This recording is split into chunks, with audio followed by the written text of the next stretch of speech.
So I allow myself to go there emotionally. It's not enough to just remember this, you guys. The feeling is the secret. There's actually a book called Feeling is the Secret. It's the feeling, it's the emotional, you allowing yourself to go there emotionally, connecting with the level of emotion that you want to feel on a day-to-day basis. Connecting with that daily, okay, through visualization.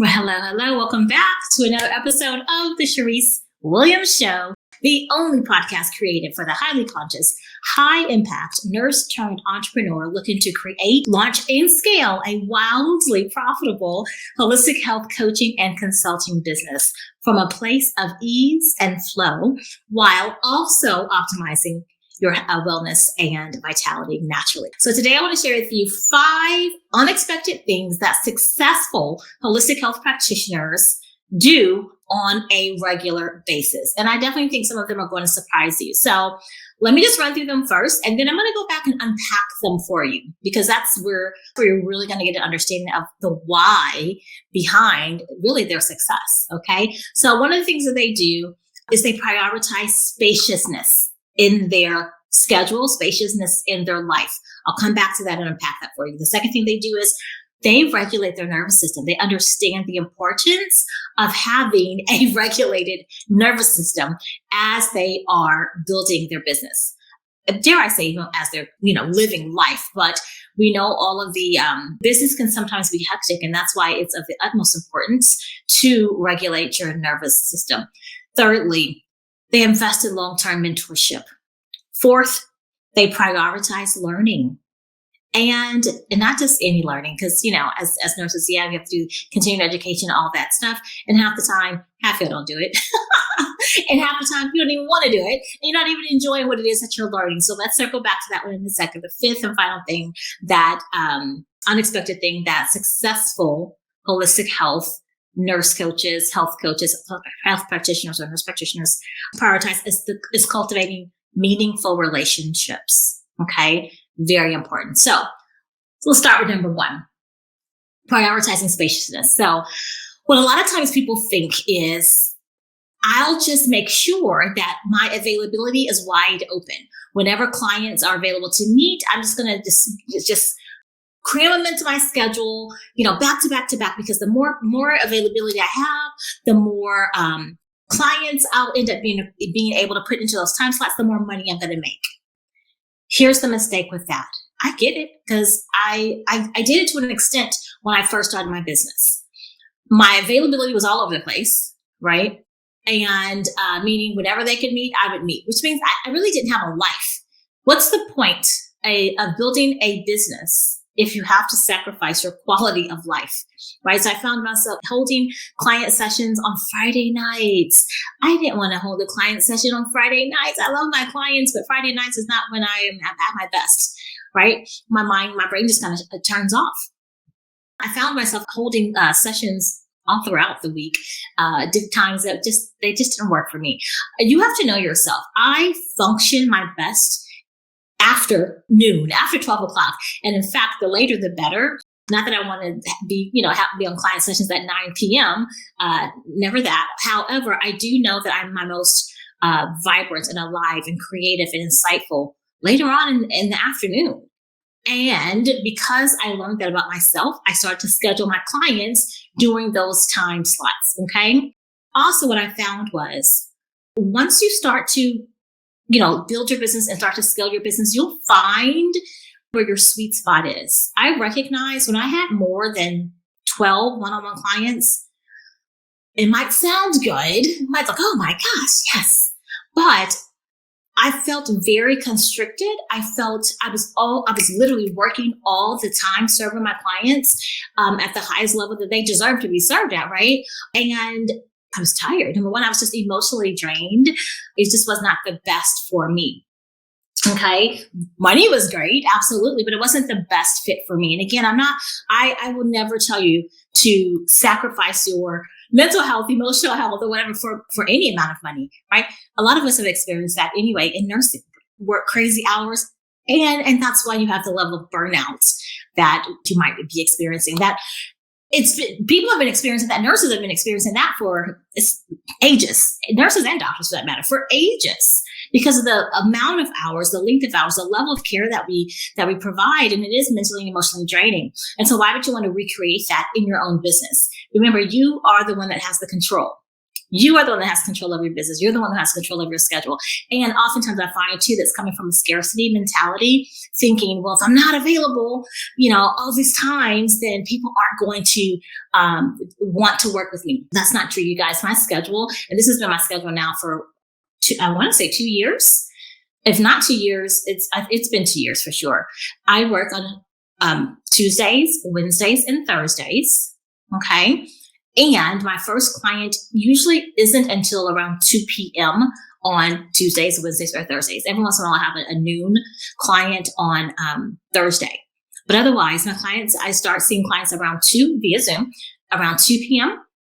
And then I'm finished at 7:30. My last client starts at 6:30, so I'm finished at 7:30. And it's not back to back to back to back. There's even spaces in between. From 2 p.m. to 7:30 p.m., there are spaces in between. I rarely schedule clients back to back to back because I need that spaciousness. What I found is that when I have that spaciousness in my calendar, oh, by the way, so Tuesday, Wednesday, Thursdays, usually from 2 to 7:30-ish. Rarely so later than that, but sometimes it does start a little bit earlier, never before 12. That's for a fact, because I need to get myself together, right? Just mentally, emotionally. You guys know I meditate, journal, and I'll talk about that in just a second when it comes to regulating your nervous system. But people ask me, what do you do with your morning? I do me. I refill my cup so I can give from my overflow. For far too long, we as women, as moms, as nurses have been pouring from an empty cup, and we're no good for anyone. We're no good for anyone like that. Okay. So I spend my mornings refilling my cup, intentionally refilling my cup, so that way I can give, not just to my clients, my family, from an overflow. Okay. And then Friday, Saturday, Sunday, Monday, I'm off. I might do some admin type of stuff, maybe, but for the most part, I'm off. Why? Because in that downtime, I can create. In that downtime, I can refine my offers. I can refine my client delivery. I can refine everything about anything that needs to be refined. And here's another thing, just kind of side note, you will always be refining. You will always be refined. It's never a one and done, like, oh, created my program, yay, done. I mean, yes, that's something to celebrate, but you will be continuously be in a refinement process, or you should be in a refinement process. Okay.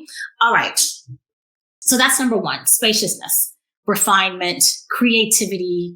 You guys, one of the things I love to do is go sit by the pool with my little notebook, or sometimes I try not to take electronics. I always have my phone, and I'm either typing out. I get my best ideas when I'm around water or when I'm out walking. So I prioritize that, right? I make sure that it's not a line item like in my calendar, but I always make sure, it kind of is, but I always make sure that I have the time to go sit by the pool, because I know I get tons of ideas. And particularly also, like I said, when I'm walking, tons of ideas. Okay. Second thing, regulating your nervous system. Oh my gosh. I did not understand or recognize the importance of regulating my nervous system until probably not even a year ago, a little under a year ago. And I thought it was cool, calm, collected. Life is great. And it was. But here's the thing. You don't recognize when something's off until you have something to compare it to. And so once I intentionally started prioritizing my nervous system regulation on a daily basis, not even a daily basis, on an hourly basis, I was like, wait a minute, this is how I'm supposed to feel? This is how it's supposed to be? Are you freaking kidding me? I thought I was fine then. No, I'm really fine now. It's imperative that we have a regulated nervous system. All the decisions that you have to make in your business, big, small, whatever the case may be, decisions, everyday life decisions, right? When you have a regulated nervous system, you are operating from a more grounded state. You are operating from a more informed state, because you've taken the time to bring your body out of that fight and flight. And if you are a human being, even if you're unaware, because I was actually unaware, but if you are a human being living on Earth in 2023, unless you have intentionally prioritized your nervous system, regulating your nervous system, you have a dysregulated nervous system. If you are human in 2023, living on earth, you have a dysregulated nervous system unless you would have integrated practices to regulate your nervous system. Okay, so what do those practices look like? Every morning when I wake up, and I don't wake up to an alarm. If you do, that's fine. But I would definitely encourage you, if you wake up to an alarm that's like whoa, are you freaking kidding me? Who wants to wake up to that madness? There's like, I don't know how many different ringtone choices on your phone, and you can even download songs. So make something, create your, set your alarm to something that's peaceful, that is elevating, that you're happy to wake up to. If I do set my alarms, because let's say, for instance, I have to get up at a certain time to take a child, whatever the case may be. If I have to set an alarm, it is the most beautiful, pleasant thing. Like, it's not a get up. It's a, and it's like just so beautiful. It's like classical music. It's beautiful to me. So find something that's beautiful to you, that you're happy to wake up to. That sets the tone of your day. Okay. So the first thing is, I wake up whenever God opens my eyes, right? The second thing is, though, I journal, and I literally will write 5 things that I'm absolutely grateful for in the here and now. I'll also write out 5 things that I am manifesting, 5 things I'm already grateful for, that's in the process of coming to me. Right? I write out, a handful of, not really affirmations, they're more declarations than affirmations. And then I write out like 5 things that I'm just sending, 5 people that I'm just sending love to, sending prayers to, that type of thing. Whether they have something going on that I'm aware of or not. There are people that just stay on my list because I always want to send them love and prayers and whatever it is that they need. Right? So that's just part of my daily routine. But it's not just the writing of it, it's allowing myself to feel the emotion, allowing myself to feel the gratitude of everything that I am grateful for, right? And so in addition to that, I have, if you've seen my recent post, depending on when you're listening to this, I literally, on my phone, I have alarms set every hour from 9 a.m. to 9 p.m. And every hour, it's a very beautiful, pleasant sound.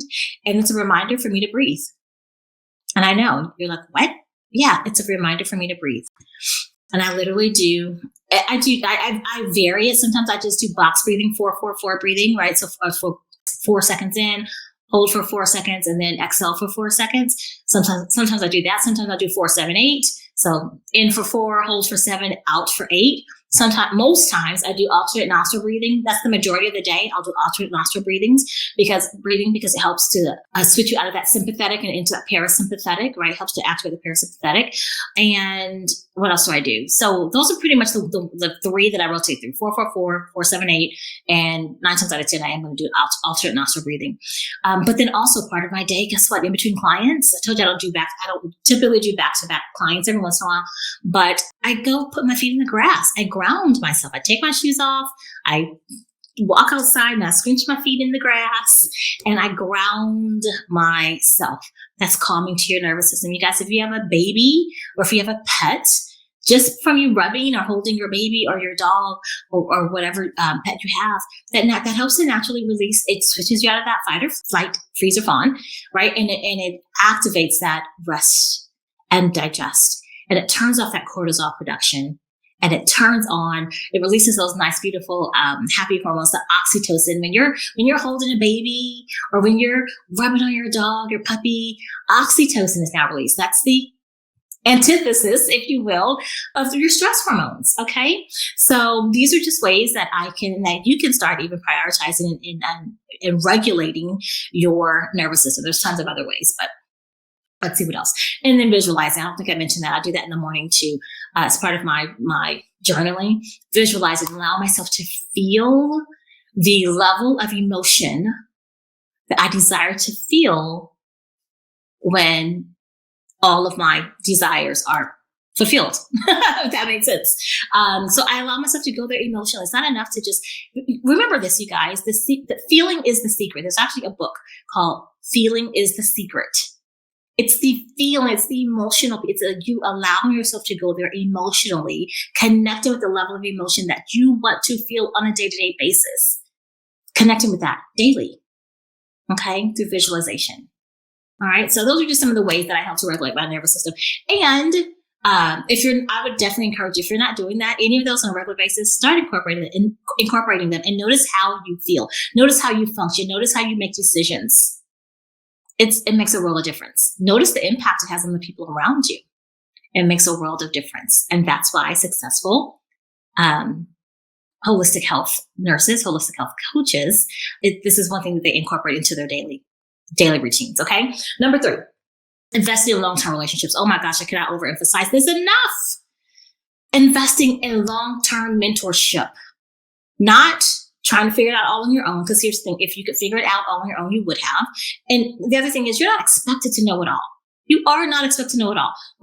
Here's the thing, and I say this all the time. We as nurses, as clinicians in general, we are freaking brilliant. What we're usually not so brilliant in, and it's to be expected, it's the business piece, right? There's a gap in between our brilliance and the monetization of that brilliance, like making that into a profitable, scalable business, right? And so you're not expected to learn it all. Guess what? There are other people who've been there, done that.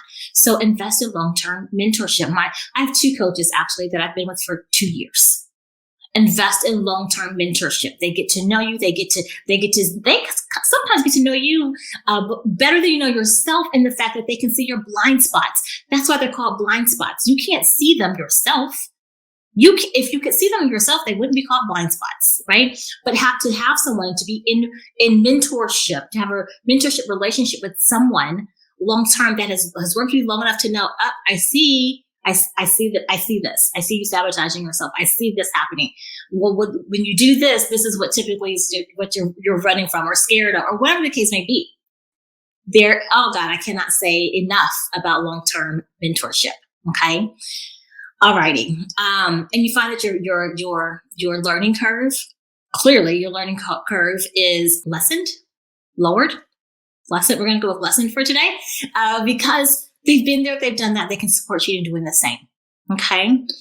Let's see. 4th thing, prioritizing learning. Again, not learning because you have to, but learning because you get to.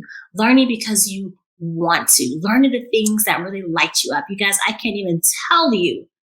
cannot tell you the number of classes, courses, certifications that I have taken over the years, because they're things that I want to learn, that I love learning, from essential oils to medicinal herbs to, goodness gracious, I got certified as a neurotransformational coach. I got certified as a master mind magician practitioner. It's all mindset coach, basically. Okay. I'm always investing in things like, for instance, you guys know I love Dr. Joe Dispenza and going to his different conferences. And it's so learning things that absolutely you love to learn, not just for your own benefit, but because it actually helps your client experience be that much better, because now you can start integrating those things that you're learning for you and those things that you're embodying. Now you can start integrating that with your clients, which means that, it's going to help them as well. Okay. Oh, I have this thing coming up. It's with Siete. Siete, it's a Siete practitionership. The chips, the company. It's really cool. Learning things, but they have things, I think, once a year. So I'm always plugging into things. All the nurses that I personally work with, that are my clients, and even colleagues that are soaring, right? That they're scaling their business, multi-6 and 7-figure in the holistic health space. These are all nurse practitioners. They prioritize their learning. And then the 5th and final thing, well, I'm sure there's many more, but for today, the 5th and final thing is really taking the time to cultivate and nurture relationships. You may have heard this before. Your network is your net worth, right? Your network is your net worth. Okay. And so who are you putting yourself around intentionally? Who are you developing and cultivating relationships with? You guys, I cannot tell you, over the course of the years, I've made some freaking brilliant people. Some of them are nurses. Some of them are not nurses or clinicians at all. They are specialists in marketing. They are specialists in copy. They are specialists in tech. They are specialists in their particular area. And guess I learned from that. Again, it goes back to the learning piece of it, and you integrating that into your practice, right? But then also, they are attached to other people. I will never forget one of my clients who not only signed on to work with me. My holistic health clients signed on to work with me for 6 months. She renewed for another 6 months. And then she renewed for another 6 months. And then she renewed for another 6 months. You guys, we ended up working together for 2 years. Not because she wasn't getting results, right? It's because she was getting results. So we just had more work to do. And, but where did I meet her? I met her from a relationship that I cultivated. And that person asked me to come inside their Facebook group to speak to her group of women that were actually, it was a relatively small group. I want to say maybe 20 women. But from that group came this particular client that ends up being a 2-year long client. And we're still in communication to this day. She's just a wonderful client to have worked with. Okay. So start taking that. You might feel like I don't have the time. You don't not have the time. I know that didn't make sense. You don't not have the time. I'm going to say it again. And it still doesn't make sense, but you know what I mean. Find the time to cultivate relationships. This doesn't take long, but it does take intention. Okay. I've met my coaches. I've met my mentors through cultivating relationships with other people. Someone just reached out to me. I actually met her while working with one of my coaches, one of my mentors / coaches. And she reached out to me just the other day and she says, hey, who are you working with? Who are you starting or who else are you looking to work with? And I thought, And so again, people are going to do the same with you. Who are you working with your health? Oh my gosh, I have the best holistic health practitioner. Her name is XYZ. You need to reach out to her. Network. Right? Combined together. Okay. So coaches, collaborations, podcast guesting.